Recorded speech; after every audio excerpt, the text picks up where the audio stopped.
Superb. So we are live and I see the audience trickling in. We already have 30 people in the room, so there's excitement over here for sure.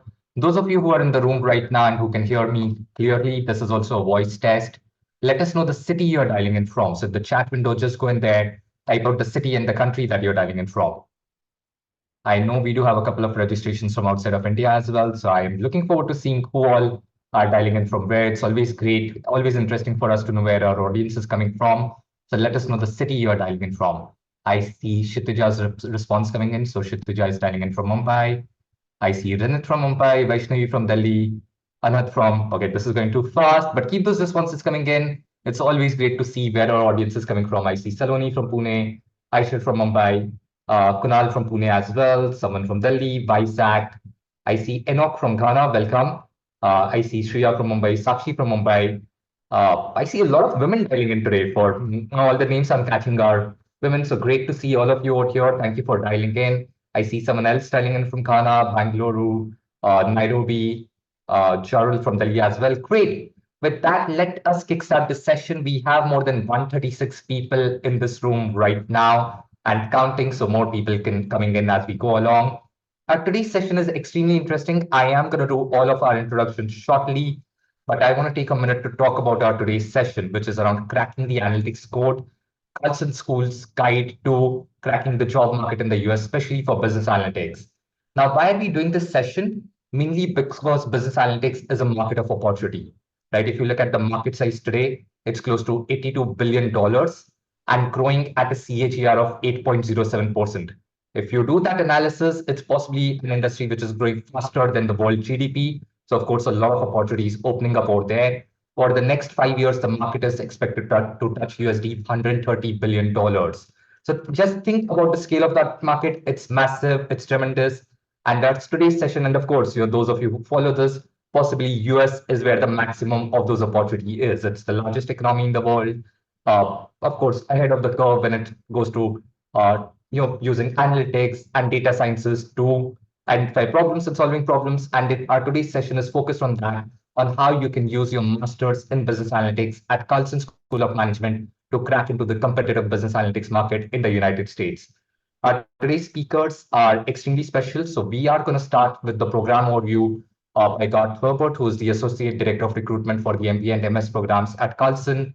Then we are going to do a presentation by Erin, who is the Associate Director and Career Coach. So she works with the Career Services team at Carlson, helping students find their next opportunity and cracking the job market. So we are going to understand from her what's happening in the job market, plus also understand what Carlson's Career Services does to make its students successful. Post that, we are going to speak to Melody, who's the Director of Operations and Student Services for Carlson's Analytics Lab.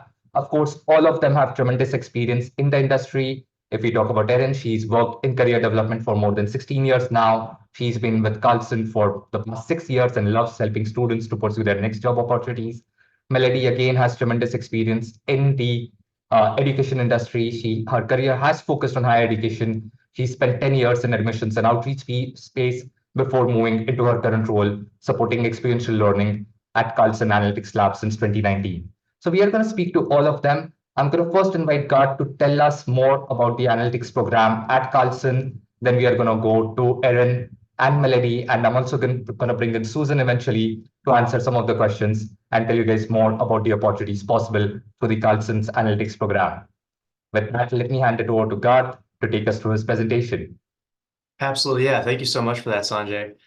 So thank you all so much for being here today. I'm just going to give you a brief overview of our analytics program, just to give you some context before Erin and Melody come in to highlight the career aspects of our program, as well as the analytics lab and the experiential learning, because both of those aspects are so important to us, because not only do we want our students to learn about the technical aspects of analytics, about data, how to apply those in a business setting, and then also how to navigate the business world as well. These are all really important core pillars to our business analytics program. So our Master of Science in Business Analytics is a STEM-designated one-year cohort-based program. So it's a full-time program. You're going to be with the same group of students for that entire year. It starts in the fall, and then it ends the following summer. So it starts in September, and it's going to wrap up in the following August. A couple other key factors here is this program is really aimed towards early career professionals and students coming directly out of undergrad. That's not to say that we absolutely have students that are later on in their careers and they're looking to make a pivot into analytics, but we really find that this program has the most impact for those earlier career professionals. 0 to 4 years of work experience is what's typical. And as you can see, our average is 2.5 years of work experience for our class profile. So it is a 45 credit program. So it is fairly comprehensive. It's a fast-paced program, but you're going to be learning so much in just a single year. That's something that's really important to us, is that we're really efficient with your time to really get you out there in the job market as soon as possible. And that curriculum, again, it's a mixture of the technical aspects of business along with the how to apply those technical skills in a business setting and how to communicate what you learn from data in a business setting too, because all these aspects are really so important no matter what kind of analytics job you're going into. And then the other thing I'll just mention too, you can see up on the screen a variety of numbers from the rankings we have, the 100% job offer rate, the average starting salary and sign-on bonus. So just keep all those things in mind as you're learning more about the program today, about what we have to offer in terms of career and in terms of experiential learning, that hands-on learning experience. And then 2 more things I'm going to mention. Our curriculum, again, it's that balance of technical and business skills. But one thing that we're focusing on right now, we're actually doing a revamp of the curriculum, and it's going to have a greater focus on AI, artificial intelligence, because we acknowledge the impact that it's currently having on the data analytics industry and how important it's going to be down the road. So we're going to be implementing more AI into our curriculum. And not only just AI, but also the ethical use of AI is very important to us too. And we're going to be presenting that new curriculum on our website here in the next week or so, as well as we're going to have some events coming up that are going to highlight that new curriculum. So keep an eye on our website and your email for updates on that new curriculum. And then the last piece here that's important from just a overview perspective for the program is our next deadline. Our next deadline is January 15th, and that's the Priority International Student Deadline. So keep that in mind. That's the Priority International Student Deadline. So I would encourage you to try and apply for that deadline if possible. But we, of course, if you're not able to apply by that deadline, we do have another international student deadline after that too. And you can find more details on that on our website. I wanted to really maximize the time that you all could hear from Aaron and Melody today. So I kept this part of the presentation very short, but I would encourage you all to please feel free to connect with me. We have an appointment link on our website that I'll post here in the next few minutes. Feel free to set up an appointment with myself or anyone from our team here. We'd be happy to answer any more questions and to dive into more detail about the program itself, as well as the application process. So Sanjay, I'll go ahead and pass it back to you. Great. Thanks, Scott. That's been extremely insightful. Let's now bring in Erin. So Erin, as I said, is the Associate Director and Career Coach at the Carlson School of Management. So let's understand from her the magic that the Career Services Department does at Carlson to find you the right opportunity. Over to you, Erin. Great, thank you so much. I'm going to share my screen here. Hopefully that's looking okay. It is. Good. Perfect. All right. Well, it is great to see everybody. I'm going to be talking about the Business Career Center. I'll start with talking a little bit about how we help all of our students and the kind of the unique approach that we take with that. And then also kind of what the state of the market is. Where have our students gone? And I'm looking forward to answering any questions you have along the way as well. So the way we're divided is we have 2 branches of our office. So I'm part of our coaching team, and there's it's like 6 of us on that team. And our focus is really getting to know all of our students individually. We work to make sure that everyone comes from unique backgrounds and that kind of thing. So we work with everybody to do some workshops, make sure everyone is interview ready, resume ready, LinkedIn, all of these different things, and meet individually to do that. We also have our business development team. And in the business development team, their job is to work with employers. So they are constantly in conversation with employers, constantly working to find out, doing outreach, but also responding to anybody who is interested in hiring our analytics professionals, which is always in demand. We work with our MSBA students in a lot of different ways, but the main things we kind of think about it in two ways. One is, like I said, we do a lot of individualized coaching. We know what the market needs. And so we work to kind of push all of that kind of thing out. So we have a lot of employer events. We do hundreds per year, and we also do it across graduate programs, but specifically for our MSBA students. But at the same time, we also look forward to working with you. You are all individual and exciting people and have backgrounds. And so understanding that it's your career search, and we partner with you in that way. The way that we do this and the way that we work, we obviously have a lot of the career coaching, which I mentioned, and that list offers a little bit of the ways that we do and we work together. Some of the workshops we have, and then some of the resources. So I won't go into depth with that, but over here in this next page, one of the wonderful things about being part of the University of Minnesota and the Carlson School of Management is that not only do you have a very specific focus. So I've worked with this program for 6 years, and I work specifically with all of our MSBA students. So my job is to get to know every single student. There are other universities that I've worked at where I just have never had that luxury to be able to get to know everybody and make sure that they are having individual career success. So these events out here, we do a career exploration conference where we bring a lot of alums in. We do technical prep focus. There's a lot of technical interviewing, but also making sure that you're, thinking about it from a broad spectrum. We're bringing students to San Francisco in January. We're going to be visiting a lot of different organizations, a lot of tech organizations. We have Google, LinkedIn, Instacart, all of those different things. And we do that every year. Analytics Corporate Reception, which is just for our students. We have partnered with Interview Query, and give them premium access. And then this mock interview marathon, which is another opportunity for our students to be able to connect and be able to just connect and get to know these other professionals. But as I mentioned, in addition to that, we also are, and I don't have a slide for this, but we also have the opportunity to participate. There's 3 different career fairs coming up at the University of Minnesota as a whole, and then also within the Carlson School as a whole, that all of our students have access to, which is one of the great things about being part of a larger university system. Carlson recruitment numbers, if you think about the average placement rate, so average, we're actually almost at 99%. This last year was at 93%. And so unfortunately, that's a little bit lower than we have had in the past. However, as you've probably read and as you've seen, it's been a little bit of a lower market. So I've been working with all of those students quite a bit, and we really have a lot of high hopes for the different opportunities, and we really see that number really raising.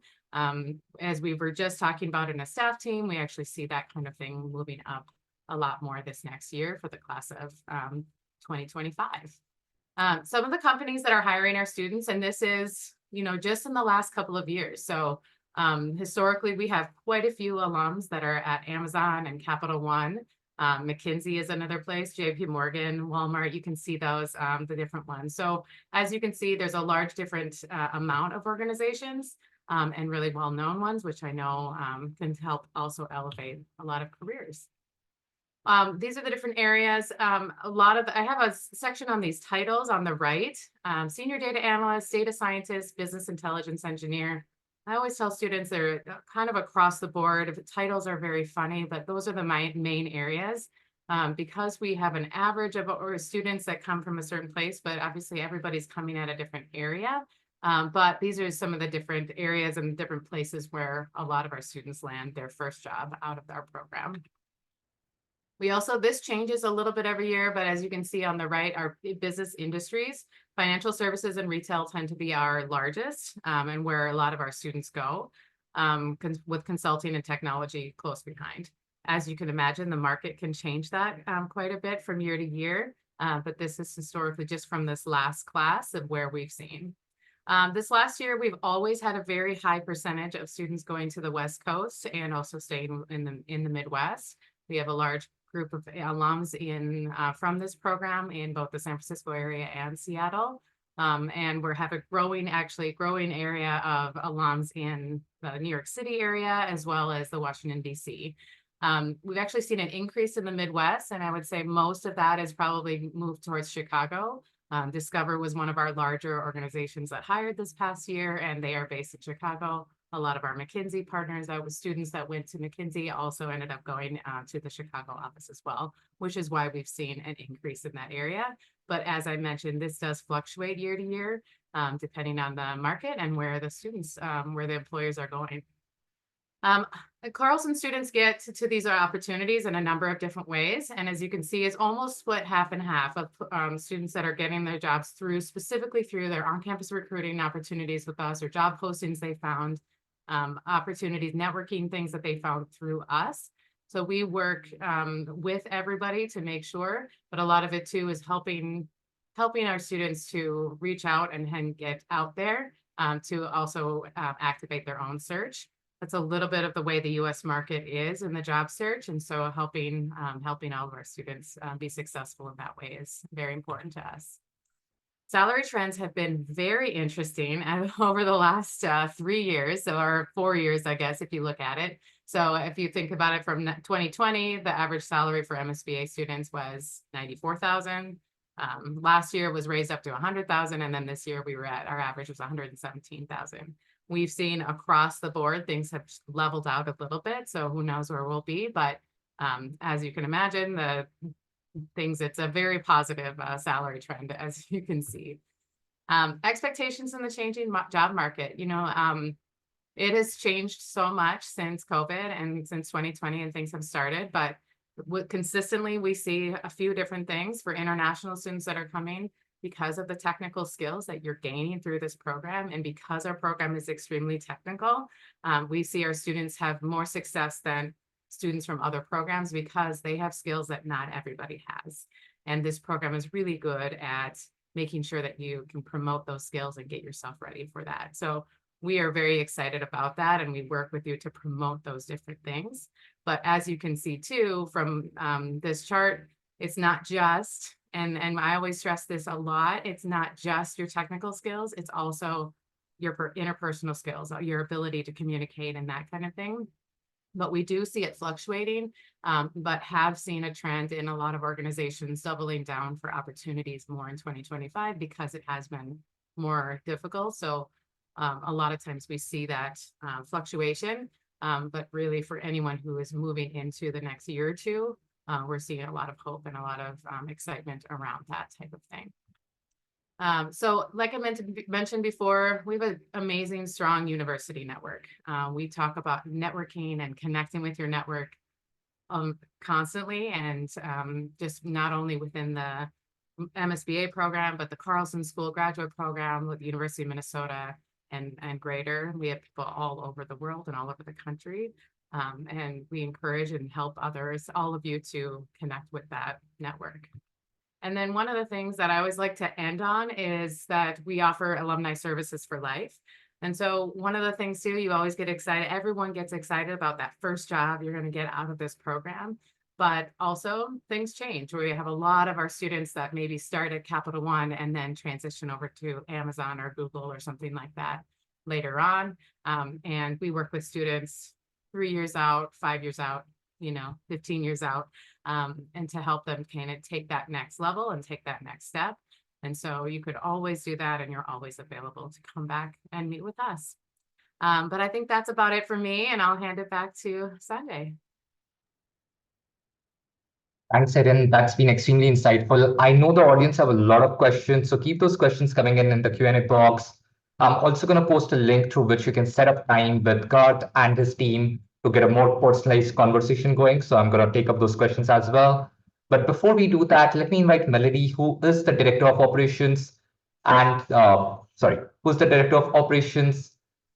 Student Services for the Carlson Analytics Lab. So she's going to tell us about what else that happens at Carlson besides the career coaching. I'm sure there's a lot of experiential learning involved. So I'm going to invite Melody to tell us about that. Post that, I'm also going to invite Susan Susan to join the panel. She's the Director of Recruitment and Admissions at the Carlson School of Management. She looks after the MBA and Masters of Business Analytics programs both. So she's also going to answer your questions about eligibility and all of those. So keep those questions coming in. But let me first invite Melody to tell us more about the experiential learning that takes place at Carlson. Great. Thanks so much, Sanjay. I'm pulling up my screen here. Able to see it? Yes, we can. Go ahead. All right, perfect. So my name is Melody Bard. As Sanjay said, I'm the Director of Operations and Student Services within the Carlson Analytics Lab. And I, as you can see, titled my presentation portion here, What's Experiential Learning Anyway? It's very buzzy within master's degrees, especially in the US.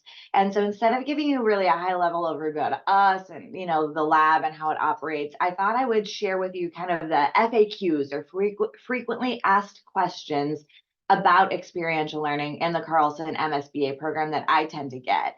And then, as Sanjay mentioned, if there are questions that pop up that I'm not answering, drop them in that Q&A box because I'll be happy to help you out there. And so let's hop into it. So first is just, why is experiential learning so important?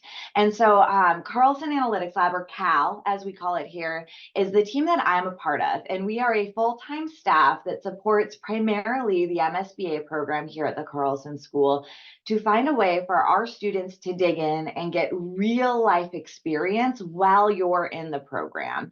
One of the things that I think is really valuable about it is that this is a specialized master's degree. It's super intensive. It's 11 and a half months. You're very, very busy.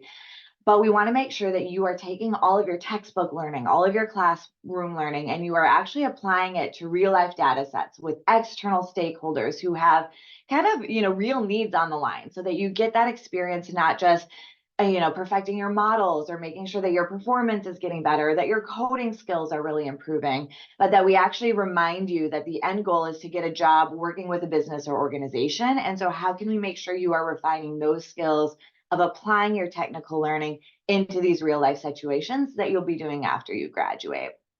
And so the next question is, well, what does experiential learning look like within the Carlson MSBA? Which is a good question as well, because it's how you spend a lot of your time here. And so I've given a high-level overview of what a typical year looks like. We are always evolving, as Garth mentioned. There's a curriculum review that's going forward. Those happen more often in this master's than in a lot at the school because of the rate of change of technology within the analytics space. But some things have been very consistent for us year over year when it comes to experiential learning. So you come in for your first semester, you do a full suite of kind of your first courses, and we partner with faculty members in the first and second semester as part of their class to host what's called a live case. That's where you're going to be in a team with your fellow students, typically about 4 to 6 of you, and you are presented one business case with one problem they are hoping to be solved. And you all present your solutions, and the most innovative, the best, the one that feels most appropriate to the business end user ends up coming up on top. And so that is something that we do at the end of the first semester to really drive home, hopefully, the learning that you've been doing within your very first semester here. We do that at the end of the second semester, which is happening right now. We have our live case finals for this semester happening tomorrow, which is really exciting for us. We have something called the Cal Pitch event that I'll talk about a little bit more later, where it's a chance to learn about the projects that we have that happen for our capstone experience. And then we have the Carlson Analytics Lab experiential learning projects. And that is the final semester. It is the capstone-like experience. It's with real clients. You're still in teams of about 4 to 6 students, but each team has their own dedicated partners they're working with. And so it's your own company, it's your own project scope, and you will be working on that project as your really kind of big finale to wrap up all of the learning that you've been doing within the program. And that's what happens in the final semester. And so some people are like, wait, tell me more about that final semester project. And so this is called a class. It's MSBA 6511. It is 4 credit. It is the heaviest credit load for a single class that you'll take in the entire program. It is required. Everybody who is in the MSBA program is taking it. It is the full semester long, so 14 weeks long. And this is an internship-like experience. And so it means that you are doing real work for real companies, and you are acting as a team of analytics consultants. And so they are providing you with a problem that they are hoping to solve. Real data is required of the companies to be provided as a part of this project. It is supported by professional staff. Me and my team are keeping an eye on the project management side of things. There's a faculty advisor. Each team gets a dedicated faculty advisor to make sure that the results are sound. And so it's really like getting that experience of your real life dirty data, messy situation within the safety net of while you're still in school with a lot of people in your corner, making sure that you're delivering really high quality results. I do have 2 examples that I'm going to jump into so you can see what these kind of projects are like. This year we're running 14 projects. Depending on class size, we've run up to 24 projects. And so the nice thing is we're across all segments of industry. And so you could have a marketing project or a supply chain project or something within a data analytics center of excellence. And so there's a really nice variety.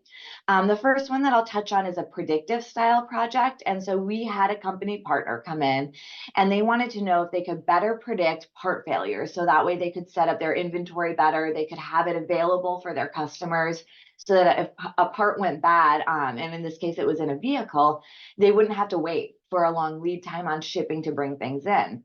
And so our student team said, yes, I bet we can do that for you. And so instead of just looking at historical trends over time and trying to predict that way, they actually looked at some of the bigger picture things as well. Where are these dealerships located with the service-based centers? What are weather trends that are happening? When it gets really cold, does that mean certain parts need to be replaced more often?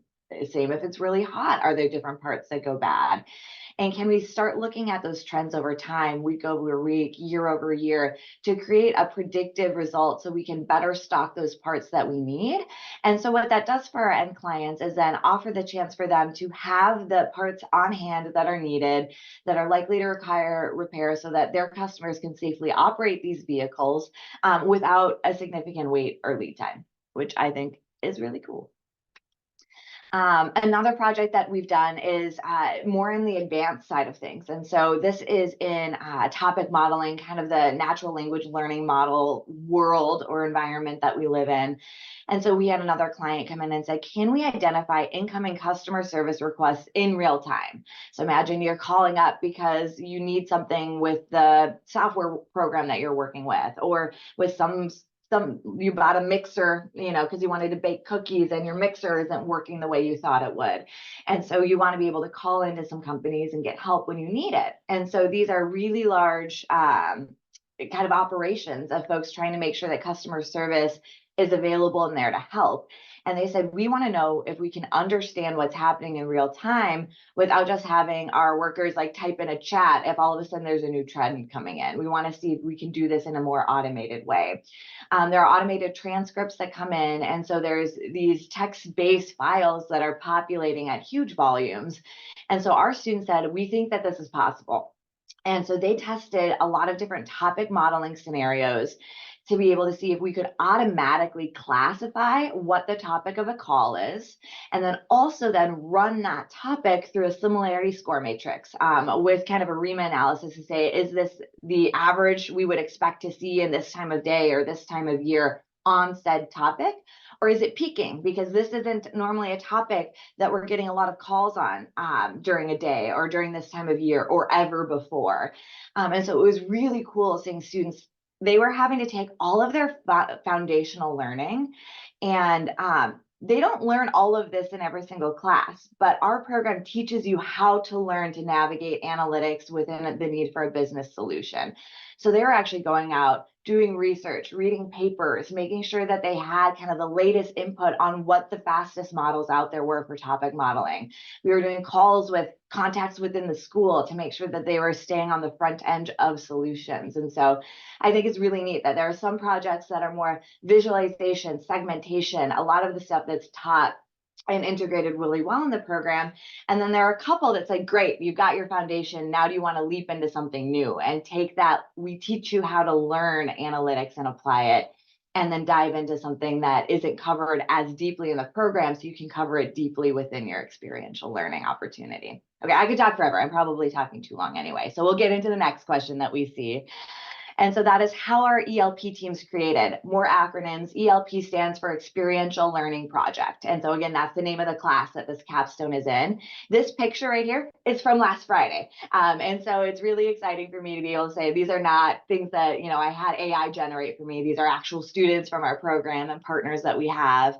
And students say, great, so you have all these projects that are across different industries and different topics. Am I randomly assigned? How do we know which team I'm going to be a part of? And because I work closely with analytics faculty, I had one of them make an algorithm for me. And so we have an optimization algorithm that takes preference into account. So we give you an opportunity to meet and talk with all of the clients that are hosting these projects in the final semester. You get to ask questions, learn more about the project scope, and then you get to rank the projects from your most desired to least desired, as well as answer some questions about your own skills, your communication, your modeling, your machine learning, your statistical skills. And so we use that to run it through the algorithm, and it spits out team assignments. And then actually Erin on this call today and me and one other partner from the school take that output and sit in a room, because we are good data scientists and we know that we need to do our human review of our output to make sure that there's a high quality result, and that we have well-balanced teams, there's good diversity, that there's nobody that has their last choice project that has been assigned to them. So we get together to work that. And then I also match faculty members where you get that one call. It's typically about 1 hour a week that your team will be meeting either in person or over Zoom with your dedicated faculty member, to help make sure that your analytics approach is sound and will be good to provide back to our client stakeholders. And then lastly, a question that we get is, how can experiential learning help me find success? Like, why is this worth putting so much time and effort into? Well, as you probably have noticed, this is the 1-year program. It's 3 semesters straight. There is no traditional internship. And so this is a chance that you will get resume-worthy experience about working with a client, stakeholder management, navigating dirty data, making extra data requests, negotiating what software tools can be used, and just talking about working in a team, which is something that we all need stories about when we go and do job interviews. And so this gives you that opportunity where we do a lot of the work for you up front. Me and my team are sourcing all of these projects. We are scoping all of these projects.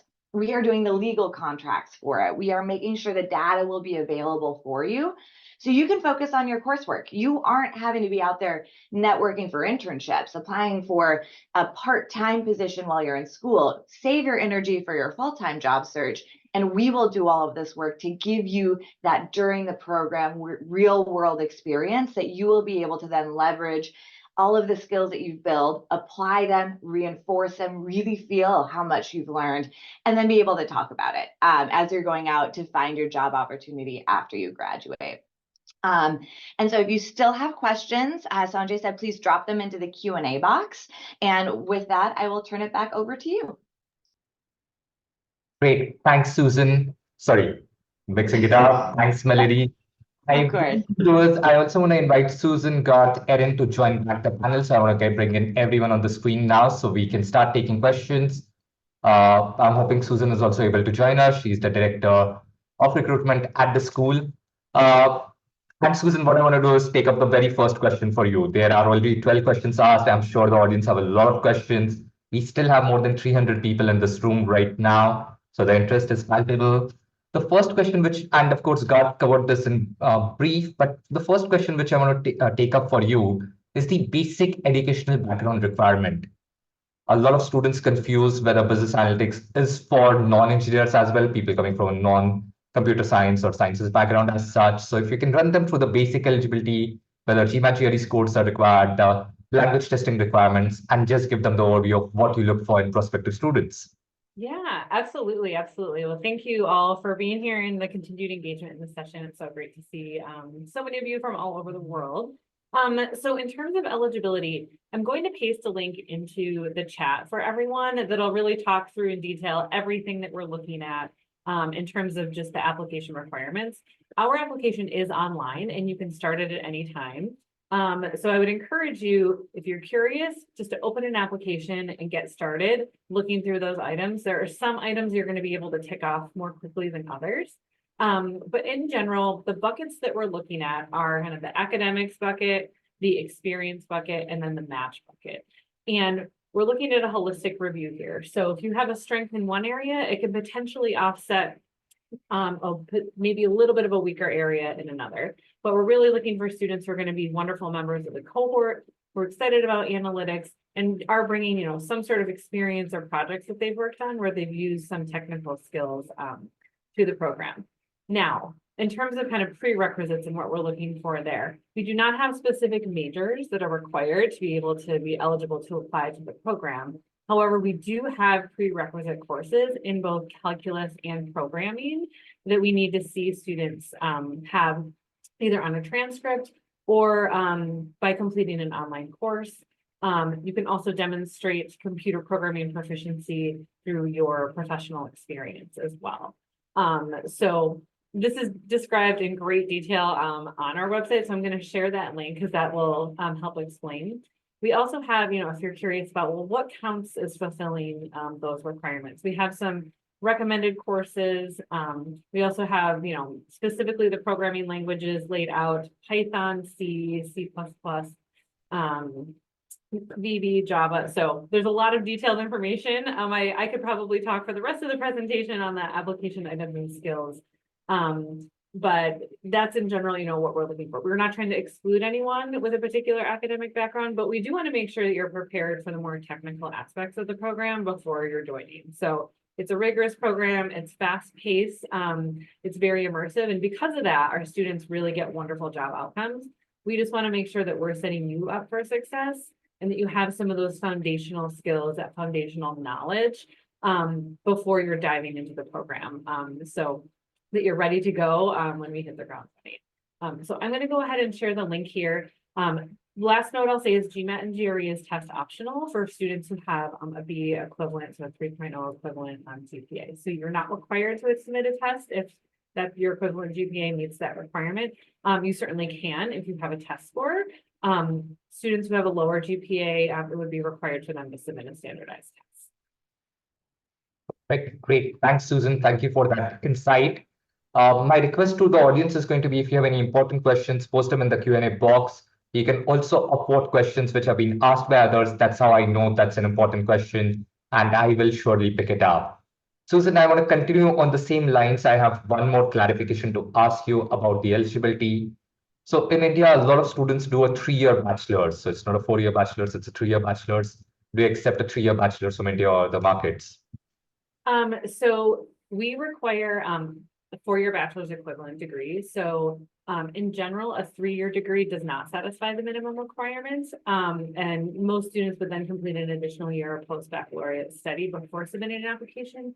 However, we have some students who maybe have done some additional credentialing and are maybe not sure. And we actually have a specific office that can evaluate your transcript for you if you have questions about whether or not you qualify. That office is our graduate admissions office, and they have a specific email address that I will also paste into the chat. Oh, thanks, Garth. Garth beat me to it. So if you look in the webinar chat, you'll see gsquest@umn.edu.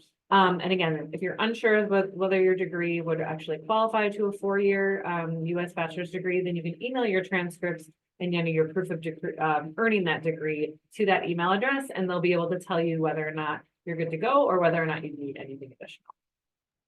Great. So Anjali, I hope that answers your question around the 3-year bachelor requirement. You need a 4th-year equivalent. And of course, if you have doubts about that, reach out to their team. The email address is also given and get that clarification. Erin, now I want to move to a question which is around the career opportunities and what's happening in the market. In India, we are hearing bleak news at times. You have a lot of B schools have not seen great placements happen this year, and there have been certain challenges in the market. While the stock markets are buzzing and the economies are doing really well on that front, but when it comes to career opportunities, there's been a challenge, there's been a slowdown. Has the current market condition affected placements at Carlson, and what are you doing or what is your team doing to help the students overcome or meander through these challenges today? Yeah, absolutely. And it's a challenging time, right? I think it's the market has fluctuated so much since COVID.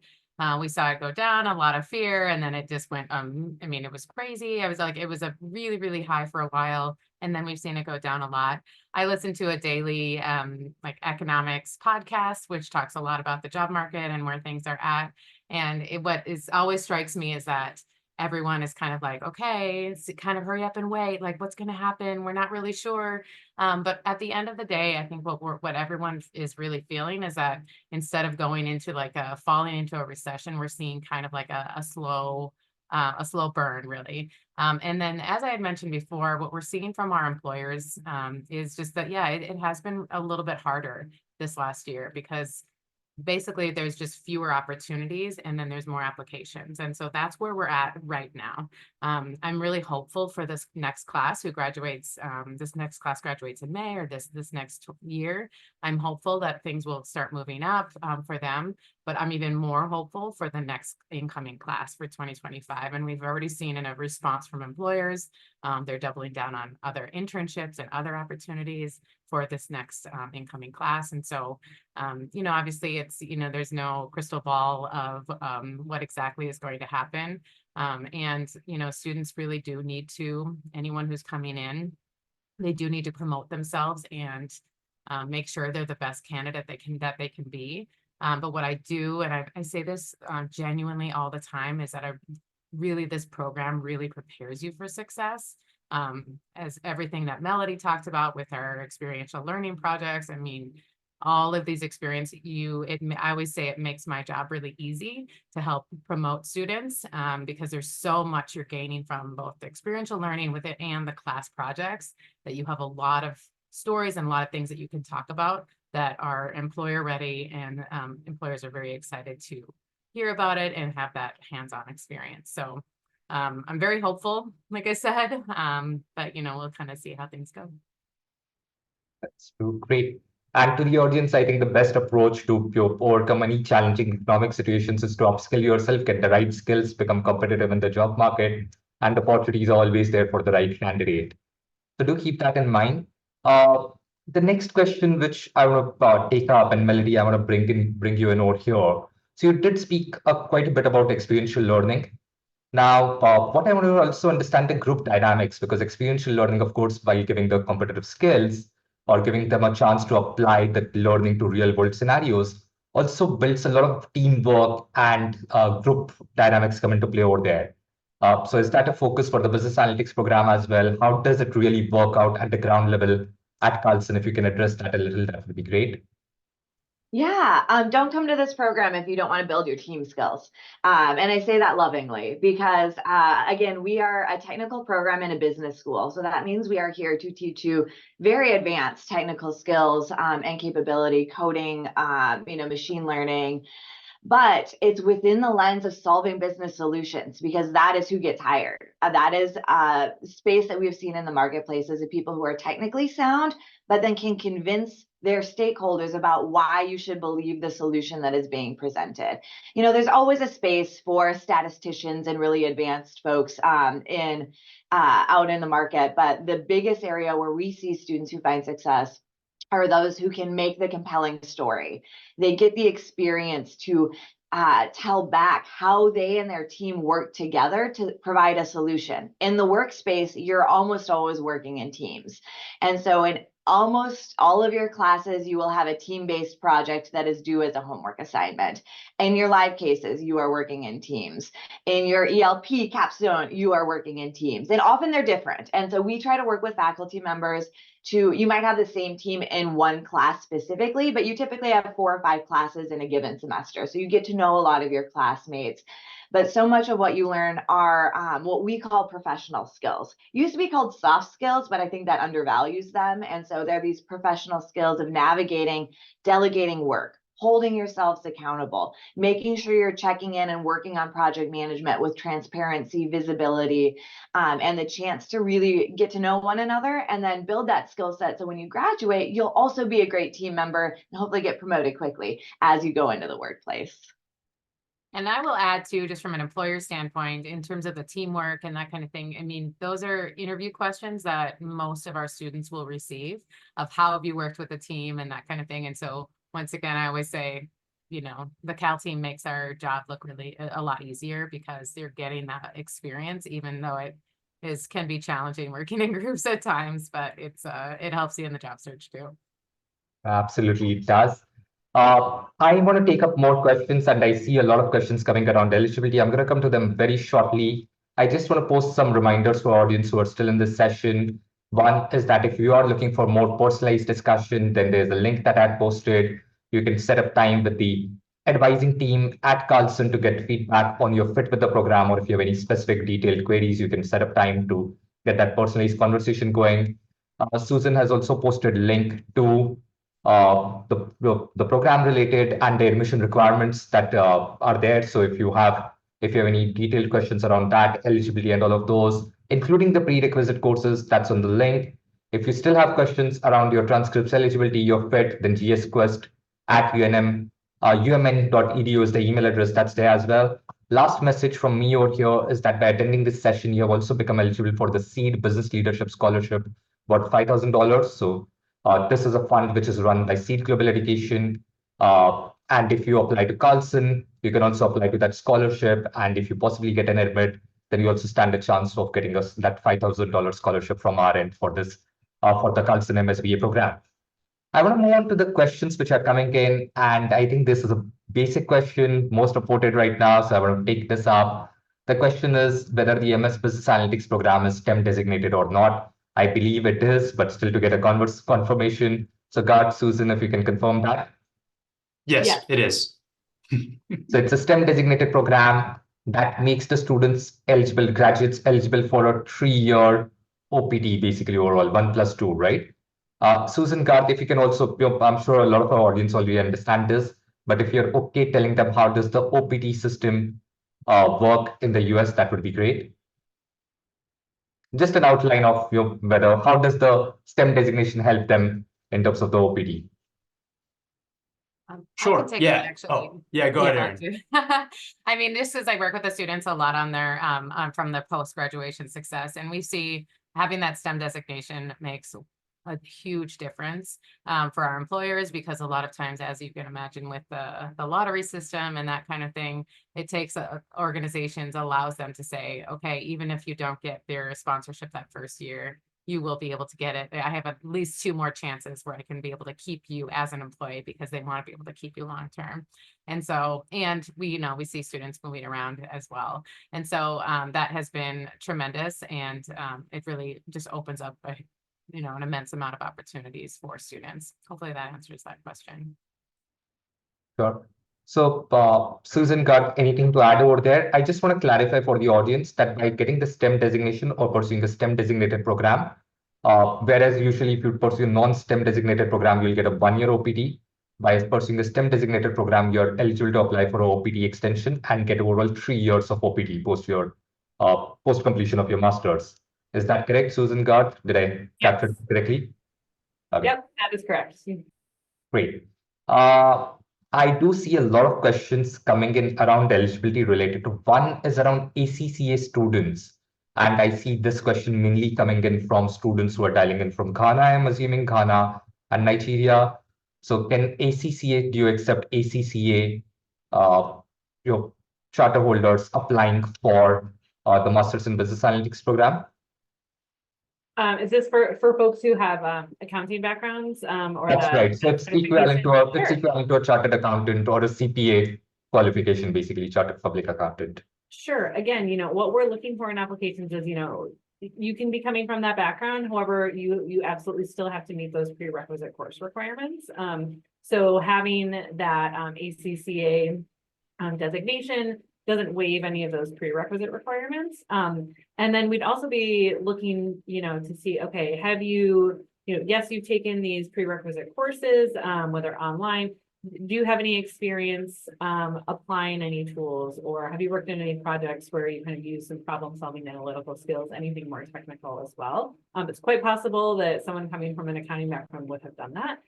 So we absolutely see folks coming to the program and applying to the program from business majors, from technical majors. We do see a mix. And so certainly we are open, and we would look forward to applying so long as you met those application requirements and prerequisites that I shared in. Perfect. So to the audience, what I'm going to do is I'm going to post the link to the prerequisites one more in the chat. So in case you missed it, I've posted it there once more. That has all the requirements along with the deadlines. So Anjum, your question around the application process requirements, all of that is covered over there. Om, Mohammed, others who asked about the eligibility, all those questions I addressed on that link. So please do check it out. It would be really helpful. Yes, and then one more thing too is that, I believe Sanjay shared a one-to-one appointment link.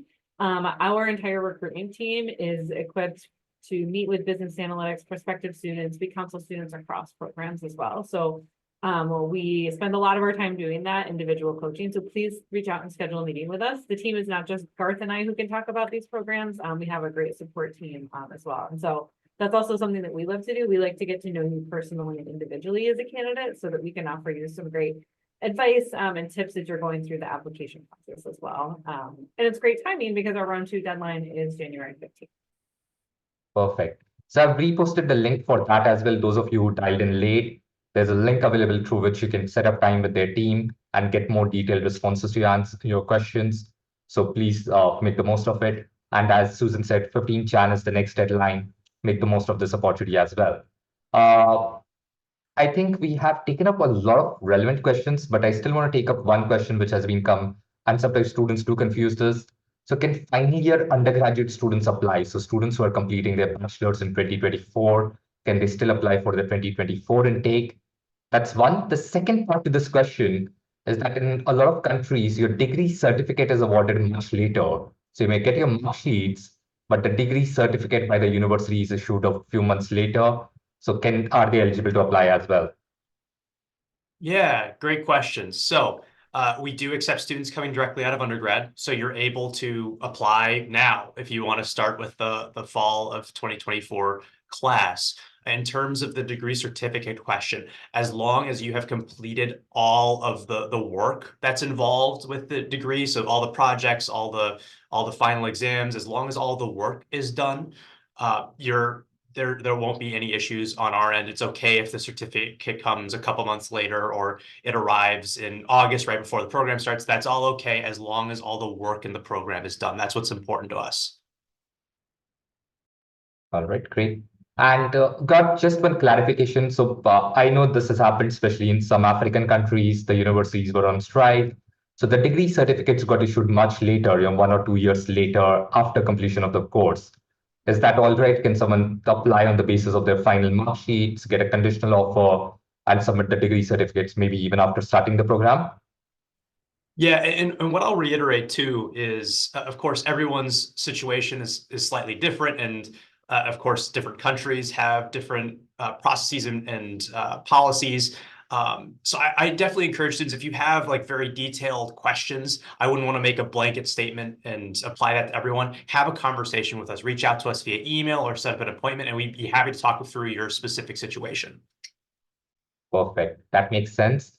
The next question which I have, and this is now the most important question. So Erin, this is around the specific support that you provide students for getting into consulting. I know a lot of master's graduates, consulting is an aspirational field. A lot of students want to get over there. So is there any specific coaching or something different that you do for your consulting aspirants? Yeah, consulting is always a really popular one, and consulting is also an interesting market in terms of the for master's in business analytics students. So a lot of times what we see from the employer, just honestly, we see a lot of organizations that are really pursuing undergraduate students and also the MBA students in terms of those strategy and more traditional, like more or business type of opportunities. Where we've seen a lot of success from this program is working within that analytics or data scientists within a McKinsey and that kind of thing. And so, yes, that's a kind of where the biggest area of success has been with our students, and being able to utilize a lot of the experience. So it does tend to be lean itself towards a little bit students who have a little bit more experience, and obviously within the market, because the market is lower right now, consulting tends to be lower across the board, across undergrad, MBA, everywhere. But once again, we're really hopeful that for 2025, and what we've seen is it looks like it might move up. Kate, what there is within consulting, as we do, interviewing and presenting yourself is definitely another conversation. So we do have a number of alums that are work there. And so it really is, consulting is an area where it's all about your relationships. It's all about proving that you are wanting to pursue this and you're going after it. So it does tend to be a little bit more of an individualized approach because of that.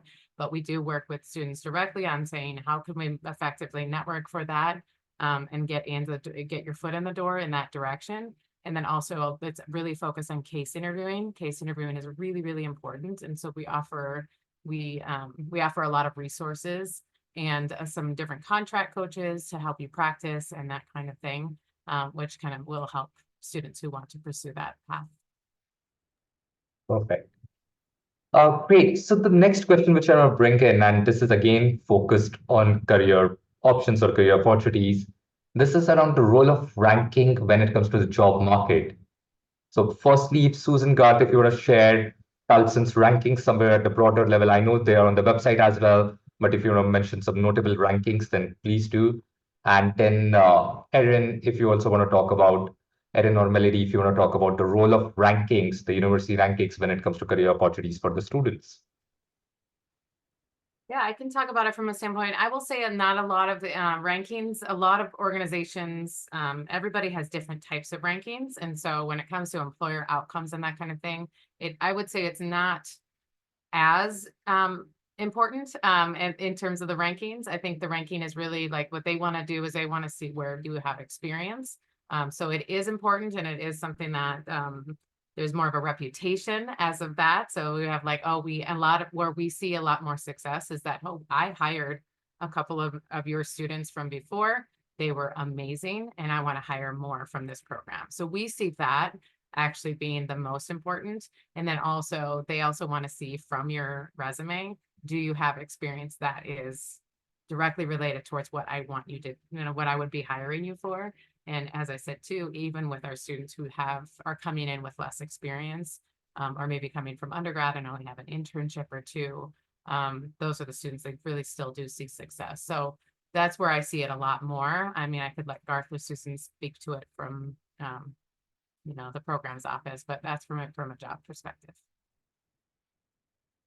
So Garth, do you want to share any notable rankings? I can see quite a few on the website. I know that Carlson's business analytics program is ranked 7th in the US by QS World University Rankings. It's 21 in the world. It's 5th for best information systems programs by US News and World Report as well. So I see quite a few. Any take on the rankings, anything that you want the students to keep or the applicants to keep in mind while they are applying? I know you asked Garth, but I'm going to jump in a little bit here. I worked on his team before I moved into Cal, so I have a long history of working with traveling in India and recruiting and answering a lot of these questions. The first is, while rankings can be helpful, they are not really determinative in the US as we're going for a lot of jobs. And like Erin mentioned, it's so much more relationships and reputations. And we have 10 years of Carlson School MSBAs now out in companies. I think that does so much more here than a number on a page on a website for a company where they decide where to go and recruit. And the other thing that I wanted to say too is the Carlson MSBA curriculum was pretty unique because when it was built, we had a new set of courses created and faculty hired to teach them. And so we were one of the first 40 MSBA programs in the country. Like I mentioned, we're in our 10th cohort right now. And what a lot of other programs did is they said, let's take some operational research faculty member, let's take an engineering faculty member, let's take an MIS, management information faculty member, and pick a couple of those courses, stamp them together, and call it an MS in business analytics. Our program was crafted with entirely new MSBA specific courses, and faculty members were hired with those expertise to teach those courses. And so our faculty research and rankings are really high. That's a number 5 in MIS systems. Unfortunately, there's not a national ranking yet for analytics degrees for the faculty, but our faculty just went to the Informs conference that was happening in India this past week, and they've won paper awards. And our Cal academic director won a Lifetime Achievement Award this summer. And so that's something that I think is impacting your life directly as a student in this program. Is it's not an arbitrary ranking by a third-party organization, but you will get to sit in class with faculty who have been hired to teach this specific area. And so I think that that's something that differentiates us a little bit, that helps us, yes, get some ranking and recognition and build those relationships that gives you a really specific skill set if this is what you love and what you're hoping to build your expertise within. Yeah, and just to build on like what Melody was saying too about the faculty and the curriculum, this program is run by a lot of people who care so much about student outcomes and the student experience. And hopefully that's coming across today, but when you get here, you will experience that in real life. And I think there's really a lot of thought and planning that goes into even the evolution of the program and making sure we're staying current and making sure we're staying up to date. Garth mentioned earlier that, you'll be hearing from us very, very soon about some updated AI content into the curriculum. And so you'll see that AI, we know how important that is. It's an important skill for our students to be able to understand, how to harness the power of AI and use it responsibly. And so you'll see in our core courses, there is AI content integrated. So everyone will be getting that content, but if you want to deepen your AI expertise, you can choose new elective courses as well. So I think that's just another great example of, while, we've always recognized that AI is an important component that our students need to learn. Now, based on what we're seeing, in the market and hearing from employers, and just understanding that this is something that's not going away, we've adjusted the curriculum to be able to reflect that and kind of meet the changing needs of what the skills that our students are going to need to understand, and the tools they're going to be able to know how to apply in an ethical and a responsible way. And so that just kind of goes back to the overall, we're building a program with wonderful faculty that's kind of, from different backgrounds who are very, very well known, renowned, and, we're not building our program to tailor to a ranking, but the rankings reflect, I think, the strength of the program that we do have here, and the faculty and the staff and the student outcomes.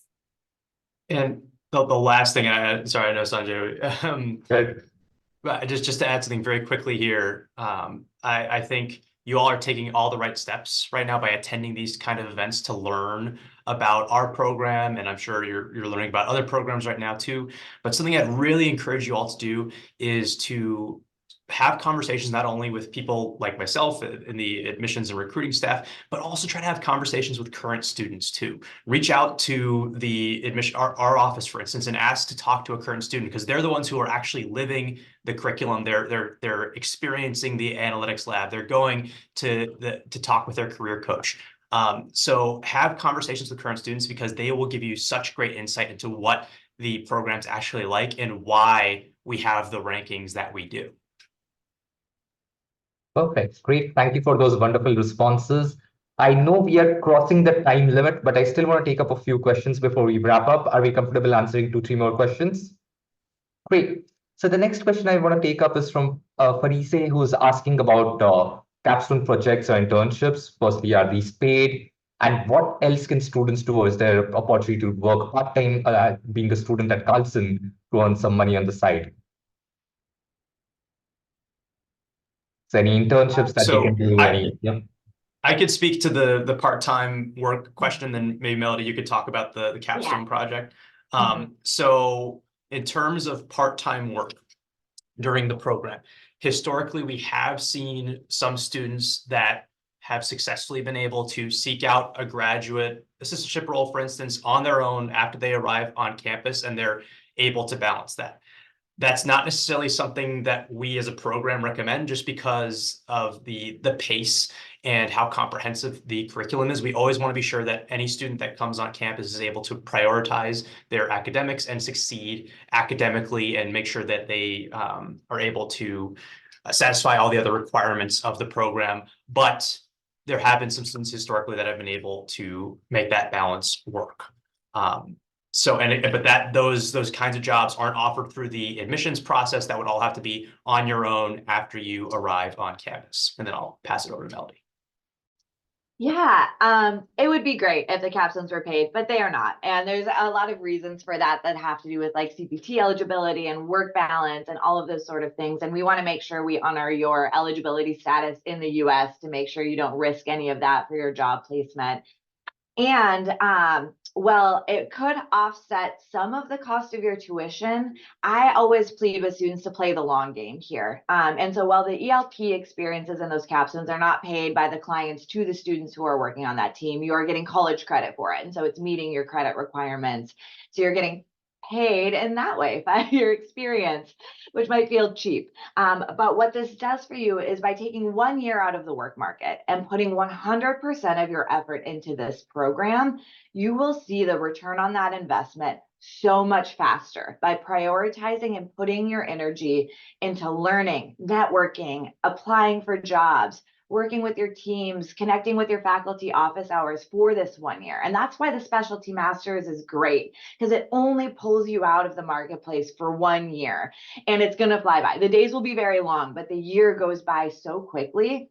And then the return on that investment you make by not trying to multitask, by not trying to have a part-time job, by not having to find an internship that you're doing, it's hard, right? You're a year where you're just living off of loans or you're paying tuition. And so we know that this is a big investment. But when you play the long game, on average, Carlson graduate students see a return on their investment within 3 years. And so we are here to support you and try and make this program your primary focus so that you can reap the rewards as soon as you're back in the marketplace a year later. Super. And that makes absolute sense. So focus on the studies during that year, maximize the learning over there, and then opportunities would follow for life. The next question, which I want to pick up, and Susan Garth, I want to bring you in over here, is around funding. So, of course, we spoke about the SEED Business Leadership Scholarship, which is a fund that SEED runs, but any other funding opportunities that Carlson has for students applying to the MSBA program, so merit scholarships or need-based assistance? Yes, we do have merit-based scholarships up to $20,000 available for students who apply to the program. And so there's not anything additional that folks need to do in their application to be considered for those scholarships. We will automatically look at your file. They are merit-based scholarships as well. And you'll be notified of that award at the time of your admission. So you'll get both pieces of information together. If you're admitted, you'll get a letter. And then when you log into your application, you'll also see a scholarship letter as well. Perfect, great. Susan, one question which has now started to trend is around if you have a recorded lecture that the students can watch. So any masterclass, any faculty session, which is available online for free for the students to watch? Yes, we have quite a few recorded sessions. There should be some resources on our website, but if there's a particular, what we could do, Sanjay, is after this session, Garth and I could send you a few links, and then perhaps maybe you could help distribute those to the folks who attended the session. That would be great. Yeah. Sure, we'll do that. So to the audience, watch out for that email or WhatsApp from SEED. We will include some of the links to the recorded classes so you can watch those and get more insights. Those of you who may have missed our previous sessions, we also spoke to current students at Carlson. So these were mainly Indian students. So we spoke to them about their experience of studying at Carlson. So that's already been done. We've also done a session around what the school looks for, so admissions, evaluations, all of those as well, and how the value of the Carlson School STEM designated programs can help you in your career. So we have done similar sessions in the past. Those are available on the SEED's YouTube channel, so you can watch them over there. And for the masterclass, we will share links that Susan shares with us shortly. And then one other item, we do have an upcoming January session with SEED as well that will feature our faculty as well. So if you're interested in joining another live session, look out for that. I believe it's January 9th. Garth, correct me if I'm wrong on the date, but that will be a session that features our faculty. Perfect. So that's going to be a faculty masterclass. You'll get a taste of live teaching in that class. We will have a Carlson faculty do a 35-minute class, teach you live in that session. So keep an eye out for that. You'll get updates about that very soon as well. The last question which I want to pick up is around candidates or students who are looking to apply to the program. What can they do to be best prepared? So the prerequisites, of course, those are there, but a lot of students are nervous about, firstly, the application process. It can be a little daunting and scary for students who are making master's applications outside their home country for the first time. So Susan, Garth, Melody, Ed and Eddie, advice for them on what they can do to make a great application first. And if they get through, then what can they do to be best prepared for a program at Carlson? Sure. Yeah, I'll throw in a few points here that anyone else can feel free to jump in as well. The first thing is just stay in touch with us. If you run into any issues or if you have any questions while you're going through the application process, never hesitate to reach out to our office or set up an appointment with myself or anyone else on the team. Be happy to talk through any questions you have. Also, too, another piece of general advice I give students to really help stand out is do research on the program itself. Find pieces of the program that really excite you. And to Melody's point earlier, that you see yourself getting that return on investment from down the road, because it's really important to us. any kind of graduate degree is going to be a large investment on the part of the student, whether it's money or time or just emotional effort. So we want to be sure that you see the value that you're going to get from our program. So those are the two major pieces of advice I have. Yeah, I'd say if you're really looking at data science or analytics, spend some time on Kaggle is a free website with sample case competitions. You don't have to do the live case competitions, but that gives you an idea of what the project work actually might feel like as you're trying to get in and doing the coding and practicing the projects, and then can give you some more comfortability if you don't have any full-time work experience in this space, to give you something to talk about in interviews, and also see if you like it enough to want to go and do a whole career in this. And so try to get some hands-on prep. And if you're looking at doing school in the US at a business school, I recommend subscribing to some like daily digest business newsletters, just because that's such a big part that's outside of the technical skills, is really understanding what's happening with kind of this Western business needs, priorities, and things like that. The Daily is a podcast that's short, that updates every day. That's a big one in the US that people listen to. A Morning Brew is a quick daily digest that I subscribe to, that I get to every morning, that just gives me the highlights. And so those are my two pieces of advice. Is this is what you're planning on investing to help transition your career and your next steps, is really immerse yourself in what that might look like once you're here, because that can help reduce some culture shock and really help you understand what your world will feel like for the next year if you're coming in. I would also add to just, practice.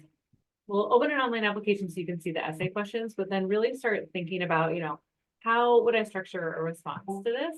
And then also, practice telling your story out loud. So we have an interview that's required as part of our application process. And so certainly part of the program and the support that you're going to get is, from Erin and the CBCC, and then even, it's embedded throughout the program in the way you're going to be using your communication skills. But part of our interview process is, we want to see how you communicate what your experience is. We'll ask you for your written communication, but we want to make sure that you're also prepared to share and contribute and feel comfortable, talking about your experiences and telling your story in a concise way. Think through some examples that you might have to questions based on your teamwork or challenges, so that you're prepared for that interview process. And then I will lastly just add in terms of your resume and things like that too. I mean, one of the things that I see when I'm helping with look at applications is that some people will talk about in their personal statement that they've done interesting analytics work. And once again, it doesn't have to be really in depth or crazy. But what I would say though, is that make sure to put it in your resume. If you did a project in a software engineering class or something like that, put it on your resume, put it in your experience, because if we don't see it and we don't see that specific example of what you've done, that kind of thing, it really helps. And it makes a big difference to be like, okay, this person has a lot of information or has a lot of projects. And so just don't discount any of these small projects that you've done, and even within an academic setting. Superb. So that's wonderful advice to the audience. So Suhani, Ashok, others, all of you who are asking questions around how to prepare for the application first. So that's been addressed. Melody and Erin have also addressed about what you can do to be best prepared for your journey at Carlson and for your master's over there. They have also posted quite a few links in the chat. So make the most of all of these resources. We are now substantially over time. We are close to the 75-minute mark. So I need to wrap up this session. My apologies to those whose questions we are leaving unanswered. I think we have covered most of the important ones, but in case you still find some questions that we have, which are important and which we haven't addressed, do feel free to reach out to the Carlson team or reach out to us. We can either send you the links that we have spoken about in today's conversation. So we can either share those links with you or connect you with the Carlson team, or you can reach out to them directly as well. Book some time to speak with their advisors or connect with them for any queries that you may have and get that clarity. Keep this in mind that their next application deadline is 15th of Jan, even for the SEED Business Leadership Scholarship, for which you can possibly get a scholarship to pursue your master's at Carlson through SEED. Even the application deadline for that is 15th of Jan. So make the most of this opportunity. Make the application to Carlson, make the application to the scholarship. You never know what award you may end up with. With that, with everyone's permission, I would like to wrap up this session. Thanks, Susan, Garth, Melody, and Erin for taking out the time to speak with the audience. This has been extremely insightful. We learned quite a bit about the opportunities, the job market, how the students can be prepared for their journey. I'm sure the audience is grateful. Thank you again to all of you for taking out the time to do this interaction. Thanks, for everyone. joining Thanks, us. everyone. Thank you. Have a great day, and good night to everyone who's in this part of the world. Take care. Bye.